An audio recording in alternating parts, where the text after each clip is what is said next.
Bonsoir à toutes et tous, je suis très heureux de vous retrouver pour une séance de rattrapage des meilleurs moments des clubs de 28 minutes. Au programme ce soir du débat, des invités et de la bonne humeur bien sûr.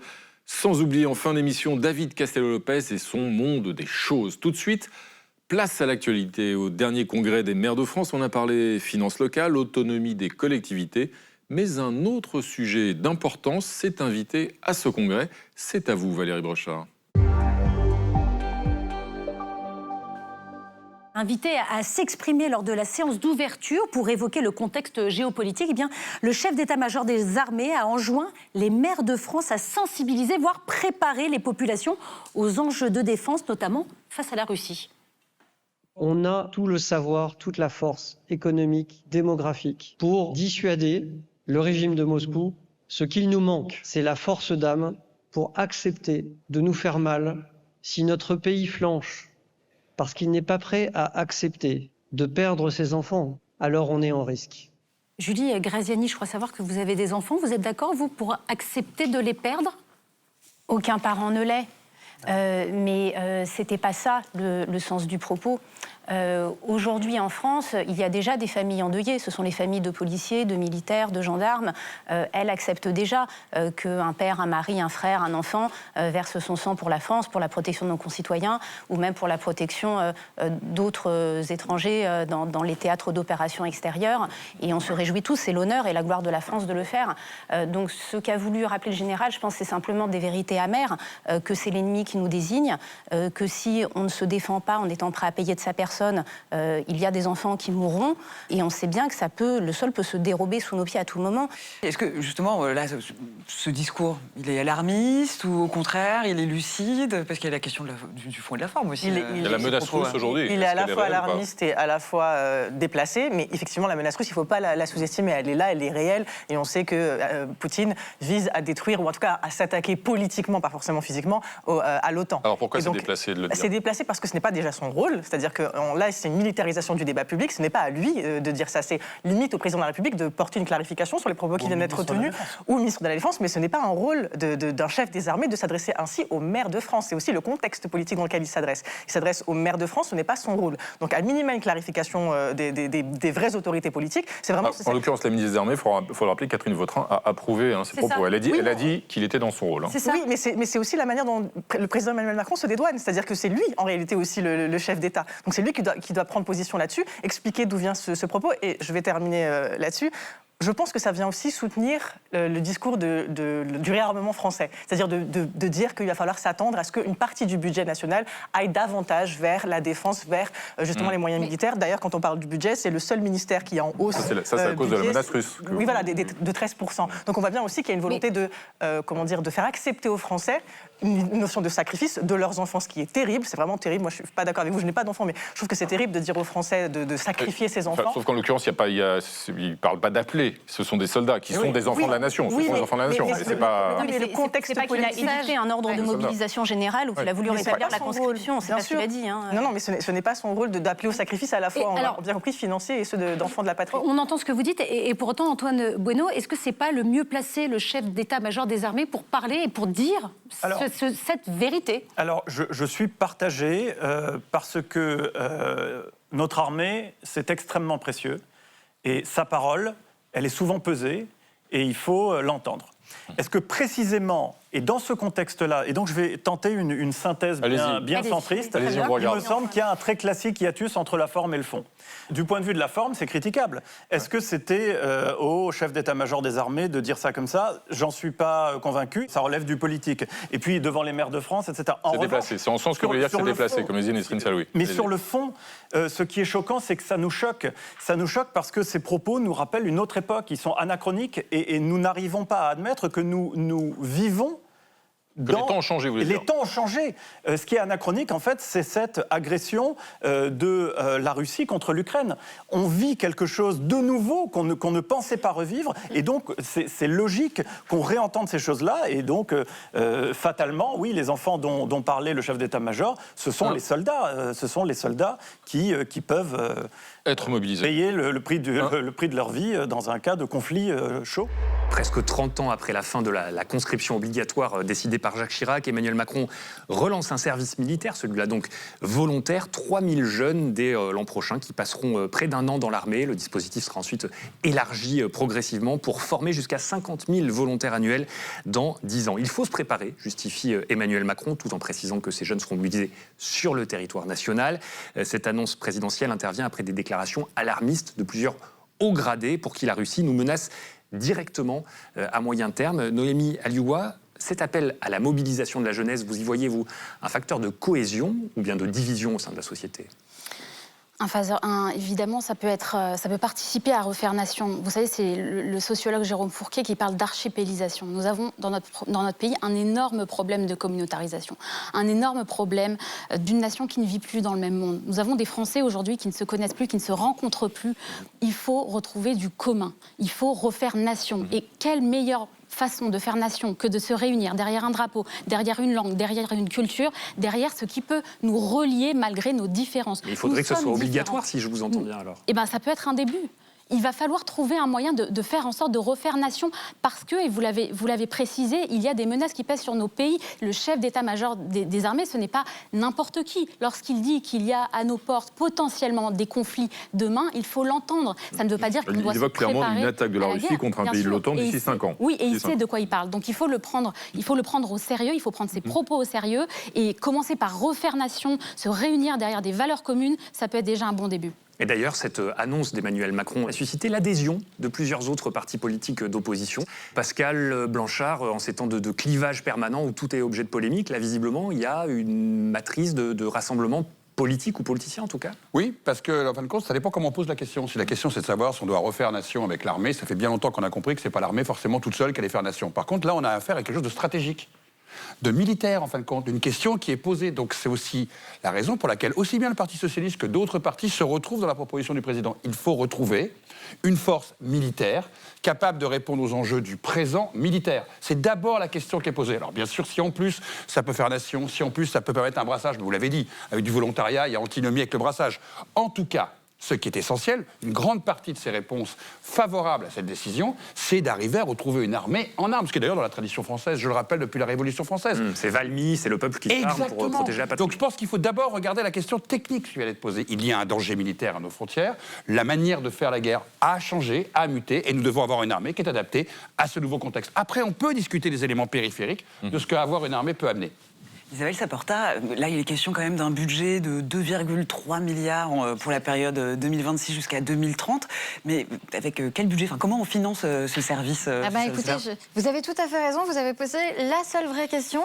On a laissé tomber le SNU. C'est sympa pour les autres questions. Non, mais, je plaisante. mais on a laissé tomber le SNU parce que c'était trop cher, parce qu'il faut pour faire toute la classe d'âge, le service national universel, il fallait 3,5 à 5 milliards. Et si on ne rétablit pas la conscription obligatoire, c'est aussi pour des raisons d'argent. De toute façon, on n'aurait pas les moyens de le faire. D'argent, d'infrastructure, on n'a pas les casernes. Vous savez que la réserve actuellement, là, donc tous les gens qui s'engagent dans la réserve, on n'a déjà pas de quoi les accueillir, on n'a pas de quoi leur donner des uniformes. Donc tout ça, c'est toujours la même chose. C'est des mots, des paroles. Moi, la seule chose que je voudrais souligner ce soir, c'est quand même on n'a que ça à proposer à la jeunesse. C'est-à-dire cette jeunesse à qui on met 28% de charge sur le dos quand ils ont un travail, pour leur salaire, pour payer nos retraites, pour payer notre sécurité sociale, à qui on va laisser 3 400 milliards de dettes, à qui on va laisser une planète comme jamais dans un état de dévastation totale. En fait, le seul projet commun, c'est de faire la chair à canon. C'est-à-dire qu'en fait, la jeunesse, pour nous, c'est on leur prend tout, on leur laisse rien. Mais je vais vous dire un truc, j'espère que la jeunesse va faire sécession. Et je vous vois tous là en train de dire formidable. Les seuls qui veulent pas y aller, je vais vous dire, c'est les jeunes. Ça a perdu 20 points. Quand on demande aux jeunes, vous voulez vous engager entre... S'ils étaient prêts à défendre leur pays entre l'année dernière et cette année, ça a perdu 20 points. Quoi qu'il en soit, moi, je suis désolée, mais la jeunesse, elle s'est tapée tout ça, le Covid, les retraites, tout ça, et maintenant le service militaire, et ça suffit la jeunesse. Lâchez-lui la grappe à la jeunesse. Alors regardez, il y a un amendement de Thibaut Soulcier, justement. Oui, sergent instructeur Macron qui dit « Faites-moi 40 ponts, bande de moules ». Chef, est-ce que ça compte pour Parcoursup, chef? Ah bah voilà Frédéric, votre duel de la semaine, il oppose la nouvelle première ministre japonaise au leader chinois. Oui, à ma gauche, Renaud, Xi Jinping, 72 ans, le tout-puissant président chinois. À ma droite, Sanae Takaichi, 64 ans. Elle est depuis 3 semaines la première ministre japonaise et la voici déjà dans le viseur de Pékin. Un consul chinois appelle à lui couper le cou, tout simplement, tandis qu'un éditorialiste chinois la qualifie de sorcière maléfique et Pékin a même annoncé convoquer l'ambassadeur japonais pour s'expliquer. Alors d'où vient cette poussée de tension ? Eh bien, elle est partie d'une petite phrase. Interrogée sur sa réaction si jamais Pékin décidait d'envahir Taïwan, elle a répondu ceci. 戦艦を使ってですね、そして武力の行使も伴うものであれば、これはどう考えても存立危機事態になりうる。Une menace existentielle pour le Japon. Alors ces mots sont très importants. Pourquoi ? Parce que la constitution japonaise, qui est fondée sur le pacifisme, interdit toute aventure militaire à l'étranger de la part du Japon, sauf en cas de menace existentielle. C'est pour ça qu'elle emploie ces mots. Autrement dit, Sanae Takaichi est en train de dire qu'en cas d'invasion de Taïwan, oui, elle pourrait mobiliser des troupes japonaises pour défendre l'île. D'où ces réactions éruptives en Chine, pas seulement les insultes venues de la presse contrôlée par le gouvernement, mais aussi un rappel à l'ordre très ferme de la part du ministère chinois des Affaires étrangères. 日本首相高市早苗日前在国会公然发表涉台露骨挑衅言论，暗示武力介入台海的可能性，粗暴干涉中国内政，挑战中方的核心利益，侵犯中国主权。 Une atteinte à la souveraineté chinoise, avertit ce porte-parole, puisque Pékin considère que Taïwan, c'est la Chine et qu'il s'agit donc d'une affaire intérieure. Alors comment comprendre cette passe d'armes ?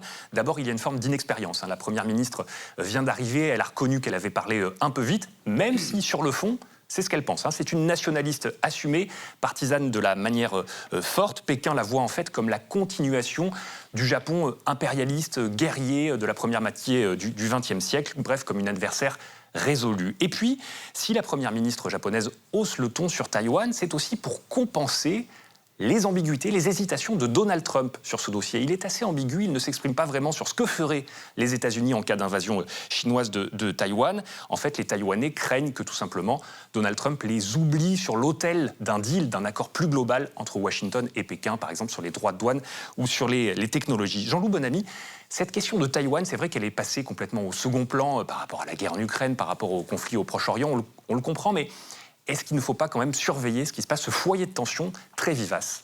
Cette question est absolument fondamentale. Elle est déjà fondamentale pour le gouvernement chinois, qui considère que c'est une partie de son territoire, en fait, et que sa souveraineté s'applique sur Taïwan. C'est d'ailleurs bien pour ça que le gouvernement chinois parle à propos de Taïwan, en fait, d'affaires intérieures et d'ingérence dans ses affaires intérieures. Donc, évidemment, que cette question est absolument centrale. Et simplement, je repense au livre de Samuel Huntington sur le choc des civilisations, et je pense que c'est un peu l'erreur de Huntington. On nous a beaucoup vendu le choc des civilisations. D'ailleurs, Huntington lui-même prédisait, à tort, on le voit aujourd'hui, une alliance asiatique entre la Chine et le Japon contre l'Occident. Et en fait, on voit que les vieux antagonismes historiques, la haine entre Chinois et Japonais ou entre Cambodgiens et Thaïlandais, les haines ethniques en Afrique sont beaucoup plus fortes en fait qu'un choc global des civilisations. Pascal Blanchard, comment vous expliquez justement la position de Donald Trump en retrait sur partie d'échec? Toute la stratégie de l'armée américaine, c'est de préparer ce qui est l'intervention qu'il y aura dans la zone Pacifique face à la Chine. Toute la logique de la politique européenne, du retrait des troupes progressives, et du moins de la réflexion sur Européens, gérer cette affaire, nous on a autre chose à faire, c'est une partie d'échec. Trump ne dévoile pas pour l'instant ses pièces, mais vous avez vu ce qui a été déclaré la semaine dernière au niveau de l'ensemble des forces américaines militaires. On se prépare au conflit, on se prépare à être capable de répondre à la Chine. Et Taïwan est une des pièces du jeu. Est-ce que Taïwan sera la pièce qui va faire basculer la partie ou va être un des éléments du jeu? En tout cas, bien sûr qu'il va se passer quelque chose. Pour les Chinois, c'est l'objectif nationaliste. Pour les Japonais, c'est tout à fait une prise de risque. Et pour les Américains, c'est une pierre angulaire, y compris d'ailleurs technologique, ne l'oublions pas. Parce que le jour où Taïwan ferme les portes, tous vos appareils électroniques, vos télévisions, vos voitures, il n'y en a plus. Donc c'est un projet qui aujourd'hui est complexe en termes de géostratégie et de diplomatie. Merci Pascal. Un dessin de Louison. Alors cette nouvelle première ministre japonaise inquiète partout, y compris dans les océans autour, où la chasse à la baleine. Autre actualité de la semaine, en France, des vidéos qui révèlent des violences des gendarmes lors d'une manifestation interdite. C'était à Sainte-Soline en mars 2023. Oui, le ministre de l'Intérieur qui a été contraint de réagir après la révélation de ces vidéos par Mediapart et par Libération. Laurent Nunez reconnaît des gestes non réglementaires et des propos pas acceptables. Sur les images tournées par les propres caméras des gendarmes, on voit des tirs tendus de grenades vers les manifestants, vers ceux qui protestent contre les méga-bassines à Sainte-Soline. Bien qu'interdite par la préfecture, cette manifestation avait rassemblé des familles, des élus, mais aussi des groupes violents armés de cocktails Molotov. 50 gendarmes blessés à l'époque, 200 chez les manifestants, dont plusieurs graves. Ça s'est passé il y a plus de 2 ans, mais c'est à la suite de la révélation de ces vidéos que le ministre a ordonné l'ouverture d'une enquête administrative. La gendarmerie, elle, se défend d'avoir caché les faits. C'est pas une dissimulation de ces images puisque elle en a la propriété et elle les a transmis à l'autorité judiciaire. Donc je comprends tout à fait que ça puisse être choquant. Le dossier, il a été donné par l'inspection générale à l'autorité judiciaire à la fin de l'enquête qui est ouverte. Je répète, c'est dans le cadre d'une enquête en mars de cette année. Voilà, enquête préliminaire ouverte par le parquet de Rennes après la plainte de 3 blessés, 3 manifestants blessés pour violences aggravées et non assistantes à personne en danger. L'un d'entre eux avait même été dans le coma, effectivement, Jean. Flora Gebali, ça pose une nouvelle fois la question de la doctrine du maintien de l'ordre dans ces situations. Ça pose surtout la question de pourquoi on met 2 ans à se saisir du dossier. Alors il y a des nouvelles preuves qui sont les vidéos qui sont très choquantes vu qu'on y entend des propos absolument intolérables de la part de gendarmes. L'enquête judiciaire, elle est ouverte depuis 2023. Voilà, il n'empêche qu'en 2023, il y a eu des dépôts de plainte, il y a une enquête judiciaire qui est ouverte. Et ce qui s'est passé, il faut se remettre en mémoire ce qui se passait il y a pile 2 ans. À l'époque, c'était Gérald Darmanin, le ministre de l'Intérieur, et c'est le moment où il a parlé d'écoterrorisme. Et c'était un moment où il avait besoin d'utiliser l'actualité politiquement. Il en a parlé juste après justement cette manifestation. C'était à l'occasion de cette manifestation qu'il a monté les gendarmes contre les éco-terroristes. Alors quelles conséquences il faut en tirer selon vous? C'est qu'on ne peut pas s'étonner de vivre dans une société radicalisée quand on a des politiques qui tirent les ficelles de la violence. Parce que faire ça, c'est tirer les ficelles de la violence. Et on ne peut pas s'étonner que des gendarmes qui sont sous l'autorité d'un ministre qui fait ça se comportent ainsi.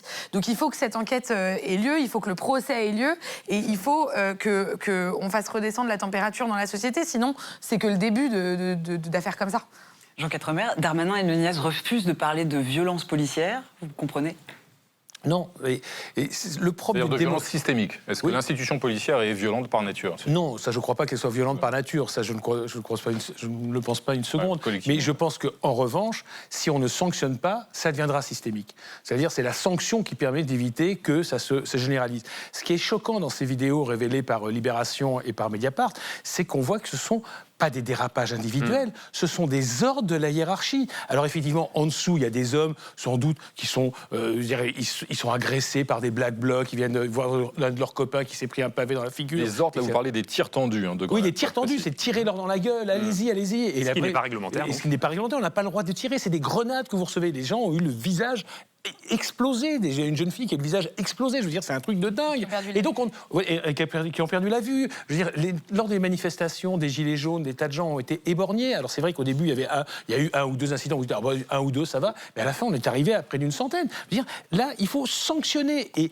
je vous rappelle qu'en 1968, les manifestations ont été d'une violence extrême, vraiment extrême. Il n'y a pas eu un mort. Pourquoi il n'y a pas eu un mort? Parce que le préfet Grimaud a donné l'ordre à ses policiers de ne pas frapper un homme à terre. Si l'autorité politique, comme vous le dites, à très juste titre, dit pas question, ça s'arrête. Et là, manifestement, Darmanin a couvert. Laetitia Stroche-Bonnard, justement, Laurent Nunez, le ministre de l'Intérieur, rappelle quand même aussi l'extrême violence des manifestants, en l'occurrence.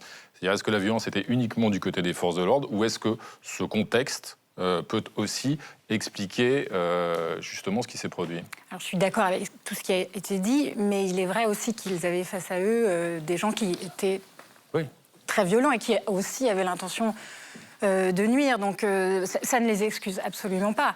Je crois qu'aussi on sous-estime le niveau de pression que ça représente pour les forces de l'ordre d'être sur ce genre de terrain, et l'adrénaline aussi qui monte.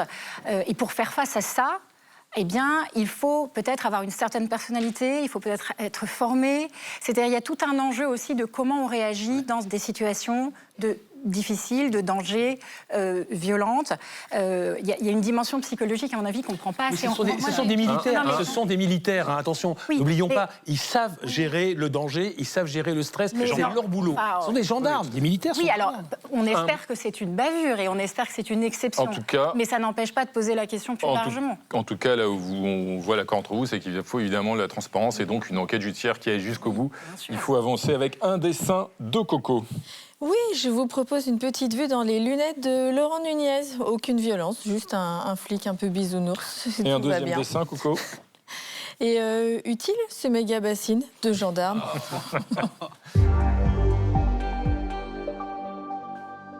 Continuons ensemble notre séance de rattrapage des meilleurs moments des clubs de 28 minutes avec David Castello-Lopez, bien sûr, et avec des invités passionnés et passionnants. Mais avant cela, Natacha Triou, c'est l'heure de votre point com, direction les États-Unis, avec un Donald Trump en chef de chantier à la Maison-Blanche.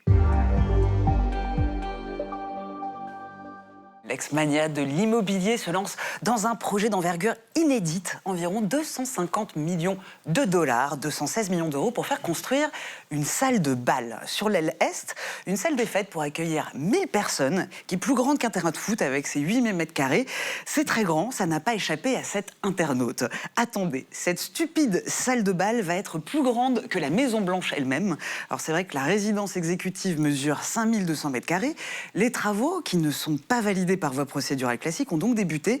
Les images de tractopelles déployées sur le monument historique font grincer les démocrates. Gavin Newsom, le gouverneur de Californie, il voit l'allégorie de la destruction des États-Unis. Il met en pièces la Maison-Blanche comme il met en pièces la Constitution américaine. Du côté des pro-Trump, le podcasteur Antonia Comia, lui, minimise ce qui se passe réellement à la Maison-Blanche versus ce que la gauche mentalement perturbée croit qu'il se passe. Bon, alors en attendant, certains ont remis à jour leur Maison-Blanche Lego, d'autres ont imaginé des versions de la Maison-Blanche plus fidèles au président, comme un palais présidentiel fast-food ou même une tour Trump tout en or. Oui, parce que ce qu'on reproche à Donald Trump, c'est aussi d'apposer sa marque sur un édifice public. Hein. Eh bien oui, parce que c'est vrai que Donald Trump relook complètement le monument à son image, même l'historique Jackson Magnolia, l'arbre millénaire qui a été déraciné pour être remplacé par le Maganolia, comme on peut le voir sur cette vidéo qu'il a postée sur son compte officiel. Et la fascination du milliardaire pour l'or est connue, c'est ce que souligne ce post. Trump brandit des rendus de sa nouvelle salle de bal qui semble être entièrement dorée. Alors, comme pour les modifications qu'il avait apportées au bureau ovale, on y voit beaucoup de dorures, beaucoup de moulures, des grands lustres, ce qui peut évoquer Versailles ou même le bal du palais d'hiver des tsars russes. Alors c'est une architecture de l'Ancien Régime qui a inspiré à Harry Kushner cette vidéo intégralement réalisée par l'IA et qui est depuis devenue virale, c'est la Maga Ballroom.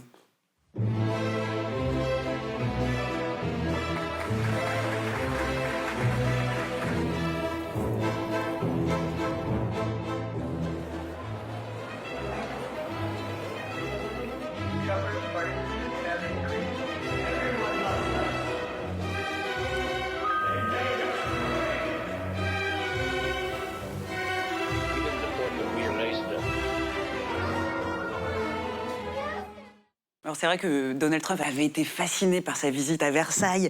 Pascal Blanchard, est-ce que ces chantiers XXL, ça traduit la fascination de Trump pour la monarchie ? Pour la monarchie, en tout cas pour ce qui brille, on le sait déjà avec la manière dont il a redoré son bureau. C'est une manière aussi de montrer qu'il va mettre une patte définitive sur ce pays à travers l'architecture. C'est quand même l'élément, la Maison-Blanche, qui est le symbole du pouvoir. Rappelez-vous, quand il avait pitché sur le fait qu'il allait se venger des Canadiens, c'est parce que les Canadiens étaient la seule nation anglaise à l'époque qui était venue détruire la Maison-Blanche. C'est le symbole de l'Amérique. Donc mettre sa patte sur cet endroit-là, c'est d'une certaine manière dire que son moment de passage, comme pour un roi, je pense que Versailles l'a un peu traumatisé, mais pas seulement, Windsor aussi, c'est une manière, oui, d'imposer à travers l'architecture. En plus, il dit qu'il le paye lui-même. C'est pas juste une histoire d'argent, même si c'est important en ce moment. C'est une manière de dire qu'il fait ce qu'il veut avec son argent, il marque pour l'histoire définitivement, il va laisser une trace à la Maison-Blanche, il veut rentrer dans l'histoire, n'oubliez pas ça. Et donc, il se paye sa place dans l'histoire en ayant un bout de la Maison-Blanche qui va être son bout à lui. Et puis, il a trouvé un partenaire, une star même, n'est-ce pas, Éric Truand ? Absolument. J'ai essayé d'imaginer ce qui pourrait s'y passer dans quelques mois ou quelques années. Eh bien, une émission Danse avec les tsars. Ah, excellent. Il est maintenant temps d'accueillir notre invité de la semaine, le journaliste Philippe Broussard, auteur d'une enquête de plusieurs années sur les traces d'un photographe inconnu. Bonsoir, bienvenue à vous. Bonsoir. Alors au départ, il y a un album photo découvert dans une brocante, des centaines de clichés pris dans les rues de Paris entre 1940 et 1942, un tableau saisissant de la capitale sous l'occupation allemande, avec ses drapeaux nazis sur les bâtiments publics, des soldats en balade. À l'arrivée, il y a une série qui avait été publiée dans Le Monde, puis ce livre qui va bien au-delà d'ailleurs, Le photographe inconnu de l'occupation, paru au Seuil. Pourquoi, Philippe Broussard, avez-vous décidé un beau jour de vous lancer dans une enquête aussi longue, aussi difficile, que vous allez nous exposer dans un instant pour essayer d'identifier ce photographe? Est-ce qu'il y a eu, par exemple, un déclic, un cliché particulier, peut-être d'ailleurs celui qu'on voit derrière moi ou d'autres, qui vous a fait dire, là, il y a vraiment une histoire particulière avec cette photo? Non, ce n'est pas particulièrement ce cliché, c'est l'ensemble de ce fond. Dans l'album qui est à l'origine de l'enquête, il y avait 377 photos. Mais par la suite, l'enquête a permis d'en trouver d'autres. Au total, il y en a environ 700. Donc c'est un fond extraordinaire de photos clandestines. Et l'on peut dire qu'à chaque clic, à chaque photo, le mystérieux photographe prenait un risque pour sa vie, sa sécurité et celle de sa famille. C'était strictement interdit pendant l'occupation de totalement prendre des interdit. comme ça. Et nous sommes dans un exercice particulier qui n'est pas du tout de la propagande, et avec en plus la photo en elle-même et les commentaires qui figurent au dos. Très sarcastique, très agressif contre l'armée allemande. Exactement. Quand les Fritz, enfin voilà. Et si vous voulez, voilà tout ce qui m'a incité à poursuivre cette enquête, c'est que ce photographe était anonyme. Les historiens eux-mêmes ignoraient son nom, son identité. Il est passé sous les radars de l'histoire. Ce n'était pas un photographe professionnel, mais un photographe amateur. Il faut voir cette photo, par exemple, avec l'ombre que l'on voit apparaître en dessous. C'est la seule sur 700 où apparaît l'ombre du photographe. Donc, quand vous voyez ça, vous êtes obligé d'y aller. C'est pas possible. Qu'est-ce qu'on apprend justement de l'occupation qu'on ne sait pas déjà? Quel est l'apport historique de ces photos? Alors, d'abord, c'est qu'elles sont réelles et naturelles. On connaît les photos filtrées par la propagande. Les jolies mademoiselles avec les officiers allemands, les photos colorisées aux terrasses des cafés. Là, on est dans un registre différent. Elle nous montre l'occupation allemande telle qu'elle est. Alors là, il y a un peu de monde, on est à Richelieu-Drouot sur les boulevards, mais sur d'autres photos, Paris est un peu vide, un peu déserté, surtout dans les premiers temps de l'occupation. Et puis, elle nous montre aussi des convois militaires. Elle nous montre beaucoup de photos avec des commentaires moqueurs sur des Allemands avec des Françaises. Et tout cela donne des indications sur le profil du Et donc un beau jour, Philippe Broussard, vous découvrez son identité. C'est pas un beau jour, c'est le 12 avril 2024 en début d'après-midi. Comment? Je me souviendrai toute ma vie. Comment? Qui est-ce et qu'est-ce qui lui est arrivé? Écoutez, c'est un peu compliqué à raconter, mais en gros, l'enquête s'est recentrée sur un grand magasin, c'est Le Printemps. Et j'apprends le nom d'un employé du Printemps qui s'appelait Raoul Minot, qui travaillait dans ce grand magasin, de même que son épouse, qui était caissière. Et ce Raoul Minot, qui était passionné de photos, a commencé, dès le début de l'occupation, à documenter cette période de l'histoire, au péril de sa vie. Jusqu'à finalement être dénoncé et déporté. Dénoncé et déporté. Dénoncé par qui? Dénoncé probablement par un ou une collègue du Printemps, et c'est là. À partir du moment où j'ai eu un nom dans cette histoire, ça m'a permis d'entrer dans une autre dimension, qui a permis de nourrir précisément le livre et de pénétrer dans les coulisses de ce grand magasin, dans les pas de ce photographe qui n'était plus pour moi un fantôme, mais qui était devenu Raoul Minot. Il faut citer absolument peut-être un autre nom, Edmond Rachinel, directeur du personnel. Que fait-il dans cette histoire? Alors, Edmond Rachinel est un personnage extraordinaire au Printemps à l'époque. Il est directeur du personnel, effectivement, et il connaît tout de cette maison. Le Printemps, à cette époque-là, c'est une France miniature. Vous avez plusieurs centaines d'employés, des clients allemands, des clients français, et dans tout cela, j'allais dire, des réseaux de la résistance, des juifs qu'il faut cacher, des salauds aussi, entre guillemets, en gros, des collaborateurs potentiels. À l'image de ce qui se passe en France à ce moment-là. Exactement. Et Edmond Rachinel connaît tout cela. Et Edmond Rachinel a joué un rôle décisif dans le maintien de cette institution qui incarne un peu le chic à la française pendant cette période troublée. Il a permis de sauver des gens. Et je tiens à préciser juste une chose, si vous le permettez. Je pense que Raoul Minot a pris l'essentiel des 700 photos, mais qu'il a bénéficié de complicité. À commencer par ses collègues du labo photo du Printemps. Il y avait un studio photo au Printemps où les photos étaient développées. Et à qui appartiennent les photos aujourd'hui? Alors les photos, il y en a plusieurs lots. Il y en avait 3 avant l'enquête. Il y en a un 4e maintenant parce que je raconte l'histoire d'un 4e lot qu'on a retrouvé chez monsieur Rachinel, le fameux directeur du personnel. Et en fait, ces photos, elles ont vocation à un moment ou à un autre à être regroupées. Mais pour les gens qui souhaiteraient les voir actuellement, certaines sont exposées au Musée national de la Résistance à Champigny, près de Paris. Merci beaucoup Philippe Broussard d'être venu partager avec nous cette incroyable histoire de Raoul Minot. On a nous, non pas une photo, mais un dessin de notre ami Coco. Eh oui, quelqu'un se demande ici, Monsieur Broussard, est-ce qu'il y aura un tome 2 en 2027 ? Le comédien Thomas VDB, ancien journaliste rock reconverti dans l'humour, il enchaîne les spectacles à succès. Bonsoir, bienvenue. Alors, bonjour. Bonjour, bienvenue à vous. À première vue, tout va bien ? Tout va très bien. Et pourtant, votre réussite cache une série de petits ratages, de petits fiascos. Vous racontez tout ça dans ce livre en forme d'autobiographie. Ça s'appelle, et c'est judicieux, Fiascorama. Ça paraît aux excellentes éditions Buchet-Chastel. Vous dévoilez en quelque sorte, c'est d'abord très très drôle, et puis c'est aussi, Thomas VDB, un véritable exercice d'humilité. D'où vous est venue cette idée de raconter vos fiascos, que vous appelez vos fiascos, justement ? C'est un fiasco, d'ailleurs ? L'idée, c'est venu du fait que j'ai que 48 ans, mais voilà, ça fait pas mal d'années que je fais ce métier de comédien, de vouloir faire rire les gens et tout. Et ce parcours, il est jalonné d'anecdotes que je me suis vu depuis des années raconter à des potes en disant « mais tu ne sais pas ce truc qui m'est arrivé ». Et donc c'est souvent des trucs abracadabrants, des erreurs de jugement, des malentendus, des mensonges, des trucs de flemme. Et tout ça fait beaucoup d'histoires racontées à des potes qui, au bout d'un moment, je me dis ces anecdotes, elles sont assez drôles pour justifier de partager. Alors justement, parmi les histoires, vous avez failli, presque, tourné avec Steven Spielberg, mais là encore fiasco, c'est ça ? Alors, comme les gens ont pu le constater, je n'ai pas tourné avec Steven Spielberg. Mais la vie est longue, vous n'avez que 48 ans. Non, mais le fait est que quand j'étais adolescent à Chinon et que je faisais du théâtre, j'ai une copine qui était guide en anglais au château de Chinon, et un jour il y a quelqu'un qui vient et qui prétend travailler en tant que repéreur, de fixeur, donc qui est là pour faire des repérages de lieux de tournage et tout, pour Spielberg. Et de là, il embobine tous les gens du château de Chinon, toute la mairie de Chinon, tout le conseil régional. Donc en fait, le gars se fait inviter au resto à manger des gésiers, des plateaux d'huîtres et tout, en disant non, mais voilà, Spielberg veut faire un film sur Secret des Templiers, et je rencontre ce gars-là qui me dit non, mais Spielberg, il peut être intéressé par son profil pour un petit rôle et tout. Donc moi là, mais genre c'est Hiroshima dans ma tête, quoi. Je me dis mais ça y est, c'est fini le lycée, ciao le lycée. Et après Harrison Ford, non. Et il savait, donc pour savoir qu'il y a 2 ans, il y a eu un article dans Le Monde sur cet escroc qui s'appelle Alan McGregor, qui en fait son vrai nom c'est Alain Jollois. C'est un gars qui a menti à plein d'endroits en France à plein de gens, notamment qui a fait croire à la ville de Périgueux que Julia Roberts allait venir tourner. Et il n'allait pas plus venir tourner que Spielberg. Alors parmi les fiascos que vous avez évité de peu, vous avez failli vous fâcher à mort avec Nicolas Sirkis d'Indochine, à cause d'une histoire de disque d'or. Racontez-nous en 2 mots. Disons qu'il y a longtemps je travaillais dans la musique, et avant de quitter le milieu de la musique, j'ai une copine qui me dit viens la remise du disque d'or d'Indochine, j'y vais.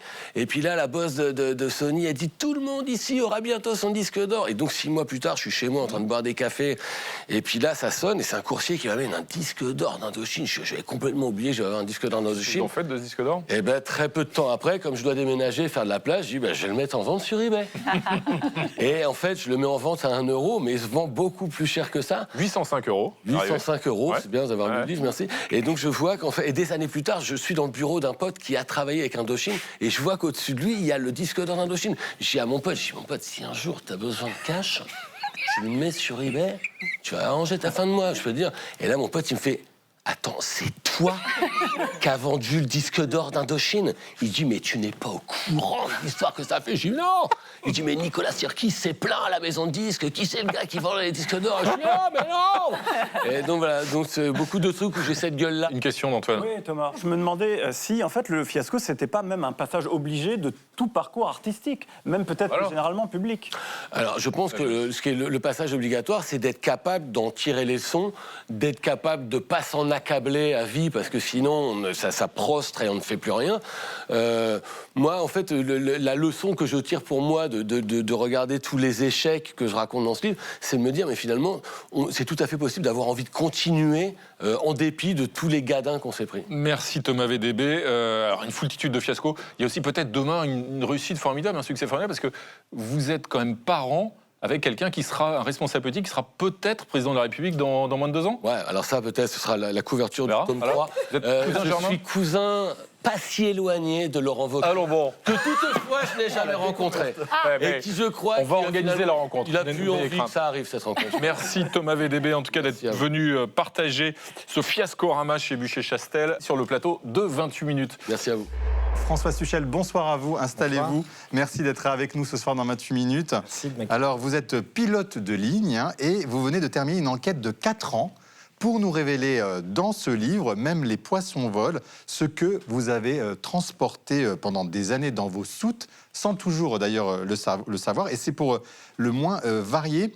Qu'est-ce qui a été la marchandise la plus improbable que vous avez transportée et encore aujourd'hui, vous en remettez pas? La plus improbable, je ne saurais pas dire, il y a tellement de choses très diverses et variées. Ça peut être des vaches, par exemple, pour le cheptel de La Réunion, refournir le cheptel de La Réunion, mais bon, ça, c'est pas ce qu'il y a de plus fréquent. Mais des vaches en quantité, vous voulez dire? Il y en avait plusieurs? Bien sûr, ouais, une trentaine de vaches, mais ça, c'est dans des avions cargo, donc des avions spécifiques. Oui. Mais sinon, l'essentiel des marchandises voyage dans les avions passagers de concert avec les valises et donc... Et vous savez toujours ce que vous transportez ou pas dans ces cas-là? Quand vous avez les passagers et qu'en dessous, il y a des choses en soute, est-ce que vous êtes informé? Non, on est informé des ce qu'on appelle les marchandises dangereuses, qui sont très réglementées. Tout ce qui est fret radioactif, par exemple, ça c'est vrai que les gens l'ignorent, mais par exemple, dans nos territoires d'outre-mer, il y a des hôpitaux qui soignent des cancers. On fait des scintigraphies, et pour ça, eh bien, il faut des molécules radioactives qui sont produites dans quelques réacteurs nucléaires dans le monde et qui sont acheminées dans les grands aéroports, dont Roissy-Charles de Gaulle, et qui ensuite partent vers nos territoires d'outre-mer. La responsabilité est énorme. Et alors, ça vous a fait prendre conscience aussi du coût écologique de certaines marchandises transportées. Par exemple, les roses. Dites-nous d'où elles viennent, les roses. Alors, on a un des plus gros producteurs de roses, c'est le Kenya, sur la ceinture équatoriale, en Afrique, mais également en Amérique du Sud. On arrive à reproduire un climat tempéré avec l'altitude. Et donc, c'est vrai que chaque semaine, les chiffres sont assez hallucinants. C'est 5500 tonnes de roses qui s'envolent, de fleurs, qui s'envolent depuis le Kenya vers Aalsmeer, qui est le centre du monde des roses, comme était aux Pays-Bas, l'archipel des Moluques à l'époque des épis. Il doit y avoir une prise de conscience écolo chez vous quand vous voyez tout ça. Vous vous dites, bon, je consomme beaucoup de carburant et en plus, je transporte des marchandises qui vont d'un bout de la planète à un autre et après se retrouvent sur les étals. Oui, c'est le point de départ de mon enquête. C'est une quête de sens aussi, savoir quelle est ma place dans ce manège. Mais je dirais que ça nous renvoie à nos habitudes de consommation et à notre pouvoir de consommateur. Le fait d'acheter ou de ne pas acheter des produits de saison, des produits qui viennent loin. Un des objectifs de ce livre, c'est justement d'éclairer un petit peu nos consciences pour qu'on sache tout ce qui se cache derrière ces produits. Vous avez le droit de vous opposer à des marchandises qui arrivent dans votre avion? Oui, parce que le commandant de bord est responsable du chargement et effectivement, il a le droit de refuser des marchandises. Après, il faut avoir un peu des billes. Si je refuse parce que simplement ça ne me plaît pas, on risque de me demander des comptes. Mais après, en théorie, oui. Et ça nous arrive aussi de débarquer pour des raisons opérationnelles liées à la charge, au poids de ces marchandises, d'être parfois limité. Donc effectivement, on débarque certains produits parfois, oui. Et là, vous les choisissez éventuellement s'ils ne vous plaisent pas? Pas sûr. Plus ou moins. Paul. Oui, moi, ce qui m'intrigue, c'est plus votre perception du voyage. En tant que pilote de fret, vous devez parcourir des milliers de kilomètres dans votre vie. Vous avez dû parcourir des milliers et des milliers de kilomètres. On a l'image un peu d'Épinal de Saint-Exupéry. Mais finalement, quelle perception du voyage et quelle perception de la lenteur ça vous donne? Alors la perception de la lenteur, j'ai eu l'occasion de la tester lors d'un précédent voyage où j'ai suivi la ligne aérienne à vélo entre Canton et Paris, qui m'avait pris 8 mois au retour et 12 heures à l'aller. Mais effectivement, c'est l'une des conclusions du livre, c'est que tout revient finalement à notre rapport au temps. On est dans une espèce d'accélération permanente aujourd'hui, comme une sorte de fatalité qu'aurait l'espèce humaine à aller toujours plus vite. Et l'avion est un peu l'outil ultime de déplacement des flux physiques, l'avion à réaction. Et donc, je pense qu'il faudrait qu'on revienne à plus de lenteur et qu'on qu'on réapprenne finalement à prendre son temps. Mais je ne sais pas si nos contemporains sont prêts à faire le virage que cela implique. Eh ben, en tous les cas, peut-être qu'ils le feront, ce virage, en vous lisant. Même les poissons volent, François Suchel, en quête d'un pilote au cœur du fret aérien. Merci beaucoup, d'être venu nous rendre visite dans 28 minutes. Et regardez, un dessin de Marie. La police avance à grands pas sur l'enquête du casse du Louvre. Apparemment, les poissons volent. Je sais que c'est toi le Louvre, balance tes complices. Le monde des choses, le monde des choses. Ce soir, David, vous allez nous parler de camping-car. Oui. J'aimerais demander aux gens qui se trouvent dans ce studio, mais aussi aux téléspectateurs devant leur poste, de convoquer un instant leur enfance. Est-ce que vous vous souvenez, quand vous étiez enfant, à quel point vous aimiez tout ce qui ressemblait de près ou de loin à une cabane?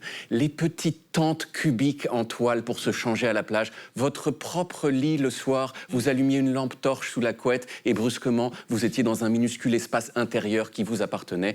Et pour ceux qui en ont eu la chance, le camping-car. Le camping-car, c'est comme une cabane, mais une cabane d'un genre suprême, puisqu'elle se déplace. C'est une cabane qui bouge. Et quand on est enfant, ça, c'est incroyable. La dernière fois que je suis rentré dans un camping-car, c'était il y a 40 ans. En 1985, j'ai retrouvé une photo. Alors, j'ai pas l'air si content que ça dessus, mais croyez-moi, c'était une jubilation de chaque instant. Quand j'ai su qu'il y avait au Bourget, à côté de Paris, un salon entier dédié aux camping-cars, caravanes et autres véhicules de loisirs, j'ai foncé. Quand je suis rentré, l'émerveillement de 1985 s'est réactivé sur le champ. Et j'ai tout de suite demandé où sont les meilleurs camping-cars, s'il vous plaît. Et on m'a dit, allez voir la marque allemande Concorde, c'est la Rolls-Royce du camping-car. Alors je suis arrivé sur le stand et j'ai vu écrit Concorde Reisemobil aus Leidenschaft.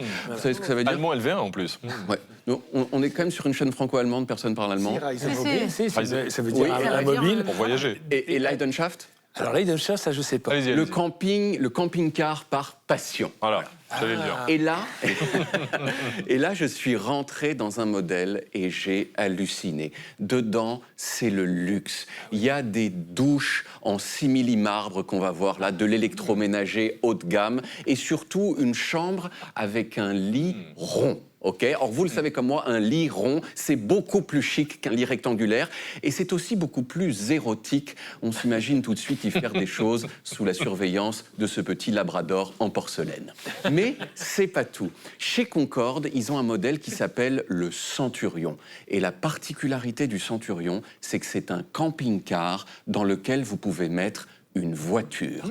Je répète, c'est un camping-car dans lequel vous pouvez mettre une voiture dans le camping-car. C'est génial. Alors, il est un petit peu cher, le Centurion. Faut compter minimum 850 000 €.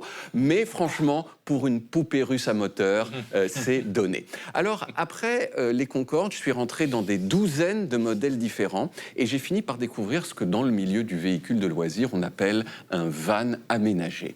Est-ce que vous me croirez si je vous dis que la joie que j'ai ressentie devant les vannes aménagées, elle a été encore plus forte que devant le Centurion? Parce que certes, aménager un appartement tout équipé dans un semi-remorque comme le Centurion, c'est pas facile, mais bon.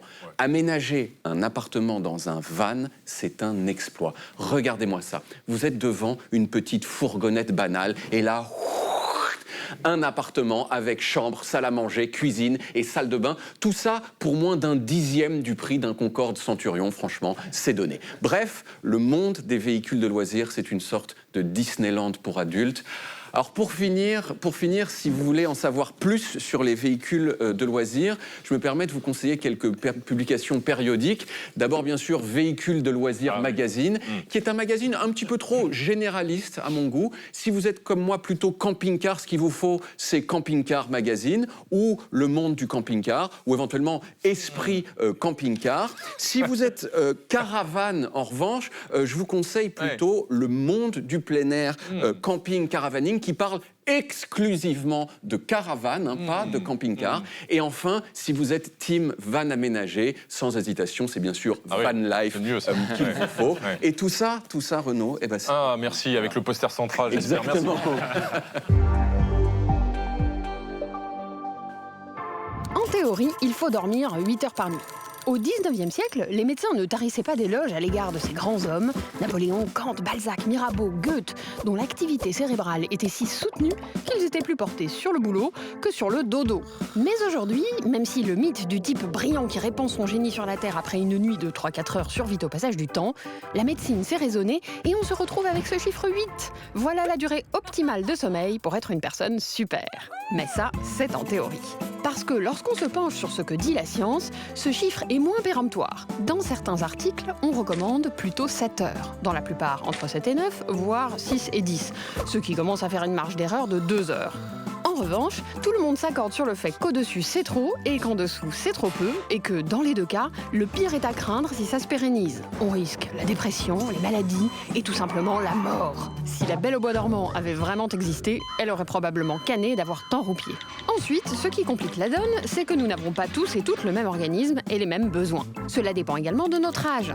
Faites dormir un bébé 8 heures seulement et c'est vous qui aurez besoin de 14 à 17 heures de sommeil. Tout ça sans compter le fait de faire ou pas du sport, les aléas de la crève ou de la gastro, mais aussi le cycle menstruel et encore les saisons. Et puis la quantité c'est une chose, mais en matière de sommeil, on a aussi besoin de régularité et de qualité. Alors quid de ce chiffre 8 ? C'est un peu comme les 10 000 pas et les 2500 kilocalories par jour. Le problème avec la moyenne, c'est que la science est rarement réconciliable avec les besoins individuels. Parce qu'une vraie bonne durée de sommeil, c'est celle dont on a besoin pour se sentir en forme et pour être en bonne santé. Allez, dès que 28 minutes est fini, les dents, pipi et au lit.